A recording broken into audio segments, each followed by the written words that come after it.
In this video, we're going to learn how to convert inches to centimeters by using the conversion factor that 1 inch is equal to 2.54 centimeters. This is a useful skill for many real-world applications, such as converting measurements for sewing, carpentry, or ordering parts online. Let's begin. Let's start with the given information. We want to convert 12 inches into centimeters. The crucial piece of information we need is that 1 inch is equal to 2.54 centimeters. Next, we set up our multiplication. We want to multiply the number of inches by our conversion factor.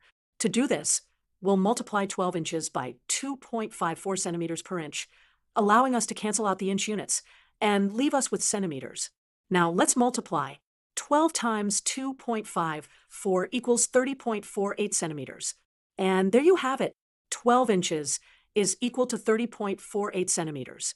This conversion method can be applied to any number of inches to convert to centimeters using the 2.54 conversion factor.